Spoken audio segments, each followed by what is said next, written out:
It was supposed to be a nice break from the real world. I get away to my cabin in the mountains for a few days to collect myself after the awful past few months. I bought my property from some old miners who had run the mountain dry. The cabin they had built only needed some minor improvements, and the remains of their fruitless mines made for some cool features to show friends. The big mine near the cabin couldn't even be called a mine, as they had essentially blown open the entrance to a cave wide enough to get tools inside. The night before I was going to head back, the largest rainstorm in a century hit. All roads leading back to civilization were flooded, and there was no chance my crappy car could hope to make it through. I wasn't too upset about it, just thankful I still had enough food to last me another few days. The truly awful part was that the shoddy power system I made had gone out, and my phone had died long ago. I needed to wait a while for the solar panels to charge, so I decided to make the best out of a bad situation. The rain had made the woods truly beautiful, and I still had around a dozen Polaroids to use in my camera. The walk was truly amazing. The rain had made the green in the forest even more vibrant, and the canopy had provided enough cover that I wasn't soaking wet. Only problem I ran into was the insane amount of broken branches on the trail. I knew the storm had been bad, but in my years of owning this cabin I had never seen this amount of clutter pile up in such a short time. I had no idea how so many branches below the canopy had broken. I had been walking for a few hours before it started to get dark, and I decided to head back. I suddenly came up with the bright idea to take a photo of myself to commemorate the time I got rained out in the mountains. I turned on the flash and timer, setting my camera down on a nearby rock, and backed up a few feet. The only thing I heard before hitting the ground was the crack of wood splitting. Something had hit me in the head. Hard. Still dazed, I tried to figure out what just happened, but whatever hit me didn't give me the chance. It grabbed my ankle, rolling me onto my stomach and raising my leg into the air. There was a sudden blinding light, and everything stopped. I heard the Polaroid eject from the camera and softly land on the ground. I laid there for a minute, praying for the ringing in my head to subside. It took me a while to wrench my ankle free from the thing's hand and sit up. The person, monster, whatever it was just standing there, frozen. After the ringing in my head started to go away, I finally started to comprehend what I was looking at. It looked like a human, but the proportions were all wrong. It was too skinny, to the point where I could see every rib, bone, and tendon. The skin was taut, gray, and wet. One hand was open, palm facing towards the camera as if it was trying pointlessly to hide its face. If you could call it a face. Its head looked mangled, dented, and bumpy, as if a child tried to mold a human skull out of clay. The eyes were the only part that resembled a human, although they looked empty somehow. The monstrosity had a piece of my calf between its pointed teeth. I had no idea what this thing was, but I figured that the flash from the camera had somehow stunned it. I got up to grab the camera, but the pain from my leg shot through me. I had to grab a stick off the ground to balance on as I stumbled to the rock. I saw out of the corner of my eye that it was moving. It was so slow that I could barely tell, but its outstretched hand was definitely moving towards the camera. I wasn't about to let it destroy the only way I could defend myself. Pushing myself through the pain, I grabbed the camera and started back along the trail towards my cabin. If I could only make it back there, I had some only hunting gear that could maybe kill it. I don't know how long I had been walking. My bad leg and the cluttered trail made it painfully slow to traverse, and I tripped any time I tried to speed up. I counted 4 remaining Polaroids, but I was more concerned about the flash. I needed to make sure nothing damaged it, or I would be as good as dead. I noticed some landmarks saying I was about halfway back to my cabin when I heard the branches breaking behind me. I ducked off to the side of the trail and looked up at the trees. I saw a dark shape swing past me, moving faster than I could comprehend. It only made it a couple yards past me before it stopped, crouched up on a branch, searching. Searching for me. I readied my camera, pointing it at the creature in case it leapt at me. We stayed like that for some time, so long that it got dark enough I could barely see it. The rain clouds had covered up the moon, drowning the woods in an oppressive darkness. I would have had no idea it was there had it not been for the faint glow from its eyes, replacing the emptiness I had seen in them before. I nearly jumped out of my skin when it finally left, clambering onto other branches. I waited for a minute, making sure it was gone before stepping back onto the trail. I had taken a few steps when I heard something drop behind me. I turned as fast as I could before, Polaroid ready, and took another photo. It just was a stray branch, broken by the storm. I breathed a sigh of relief before realizing how grievous this mistake was. I just told the creature exactly where I was. I tried to run down the path, but I could already hear the approach of cracking wood. I backed up against a tree, aiming my Polaroid up in preparation. It landed on a branch above me, crawling down the opposite side of the tree to stay out of sight. I crawled away, but it was too fast, grabbing me by the shoulder. I managed to turn and point the camera, barely getting a photo off. I heard the Polaroid shoot from the camera and fall to the ground. I had to use all of my strength to pry its gangly fingers open. I turned to see the creature staring me in the eye, its bloody mouth open in a scream. I could already see it starting to move again. It wouldn't stay frozen for as long as it did last time. Not wasting any time, I started back on the trail. I was freezing cold and drenched to the bone. The remaining energy I had was fading, fast.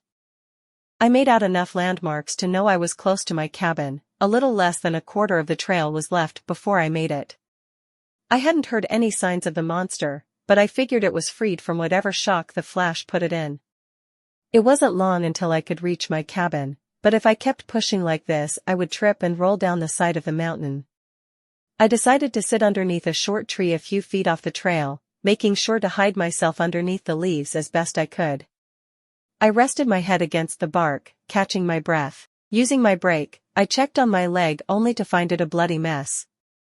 I put my camera in my coat pocket as I tore apart my pants to make a makeshift bandage. When I lifted my head, I saw the faint glow of a pair of eyes staring at me. It was following me, silently this time, just watching. As quickly as I could, I reached for the Polaroid and took a photo.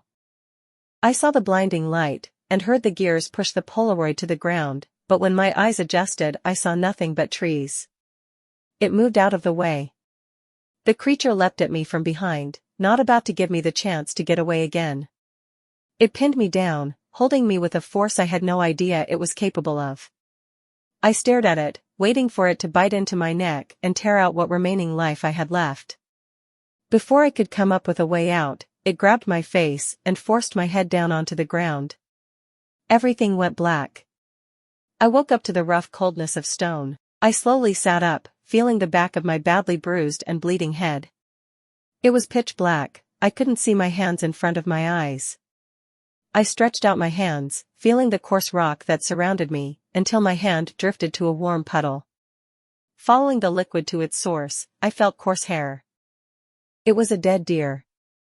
I felt next to it, finding another dead animal, slowly discovering an ever-growing pile of animal corpses, all with their skulls caved in. That creature had brought me back to its den. Did it think I was dead? I reached into my coat pocket and let out a sigh of relief when I felt the familiar plastic of my camera. That relief suddenly turned into terror as I heard scratching coming from somewhere to my right. It must have heard me. I only saw one way out of this. I climbed into the pile of bodies, covering myself with organs and small animals. I heard the creature turn a corner, pacing around the room as it searched for me. The cover I made must have been good, as I heard it walk past me. The sounds of it walking slowly dwindled, until I heard nothing. Moving as quietly as possible, I slid out from under the pile of corpses I made, walking towards where I heard the monster enter. My progress was slow, but I kept quiet and hoped I had picked the right way to go. Just when I was about to give up and turn around, I felt hope, a breeze. I followed the breeze out, crawling through tunnels and shimmying through corridors until I could see the faint outline of an entrance. I leapt out of the cave, allowing myself to fully breathe for the first time in forever. Collecting myself, I searched around the outside of the cave for some kind of landmark to tell me where I was. I then saw a faint light to my right. It was my cabin. Whatever this monster was, it had brought me to the old cave near my cabin. It was pitch black out now, the rain still coming down hard. Thinking of the best course of action, I heard an ear-splitting scream come from somewhere deep in the cave. It already knew I made it out. I limped towards my cabin as fast as I could, throwing open the door and locking it behind me. The power had come back on while I was out being chased, and I wasted no time making sure every door and window was locked or covered. I was lucky the old miners only built one tiny window at the front of the cabin. I scrambled to find where I had left my phone, only to remember it was out of battery. I plugged it in, realizing I needed to wait until it was charged, before I could leave. I wasn't getting through the storm in my car, so all I could hope for was to get far enough to reach a signal and call for help. Remembering my hunting equipment, I got out my rifle and some rusty foothold traps. I set the traps up at every door and a few spots in the cabin. The only thing to do now was wait for it. I lit a fire in the meantime, letting the warmth soak into my bones and harden my resolve to survive.